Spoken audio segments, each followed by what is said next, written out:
Well, Sam, first of all, what's your reaction to the performance and the result today? Reaction to the performance is fine. I thought the attitude was good. Felt that we tried to play.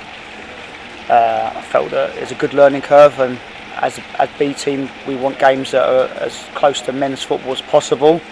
And I certainly think that was that. I think that they've come down and they sat in a bank of 2-4s, or even a 4 and a 5, and left one up.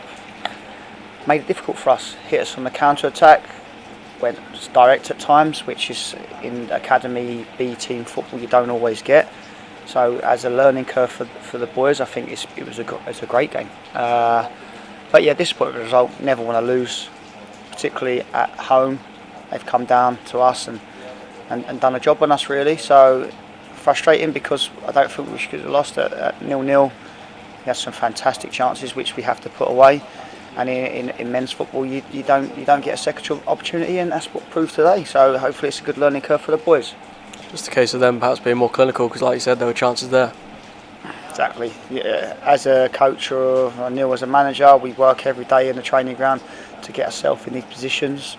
Once it's in those positions, it's down to the player to have the composure and the quality to finish off the good work that led up to it. So yeah, it's frustrating for us, and the couple of boys that have missed those chances, I'm sure they'll be frustrated. And the good thing is, say we've got another game on Friday, so hopefully put that right.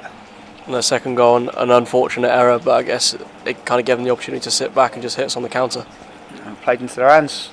Started the second half pretty sloppy, to be honest. I felt the first half we dictated the play, moved the ball well, could have moved it quicker in play patches, but still was the better side on the ball. Second half started off, about 3 or 4 passes went astray. Again, they've sat in deep, hit a long ball on a counter, no communication from the back four and the goalkeeper. Led to second goal, and I say it's one of them ones we always talk to the boys about communication, speaking and stuff like that, and so that's why it's particularly frustrating, because that could have been that problem could have been sorted out. But then I say the attitude to go again, didn't just panic. We still trying to play our way, tried to move the ball quickly. We created chances, got hit on a couple of times on the counter attack, which you expect being 2-0 down. But again, we had a few chances and never put the pressure on by converting.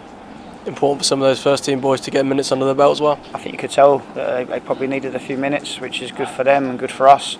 Yeah, it's just disappointing really, because you want to win football games. Like, no matter what level you play at, you always want to win. But let's say it was a good one for them because it was as close to a first team fixture as you could probably get at BT level. Joe Adams looked lively throughout. Were you pleased with his performance today? Yeah, no, Joe obviously coming down from up north took him a little while to settle, but I feel like he's been getting stronger, and his consistent levels in training particularly have got a lot better. And I love that he wanted to take the ball. He'd even probed over to the right hand side to try and get on the ball and make things happen, taking responsibility and taking leadership. That's what we want from these young players, and I felt that he showed that today, and he played a fantastic ball in the second half, which obviously someone's got to get on the end of, because they go 2-1 with 15 minutes to go. It's game on.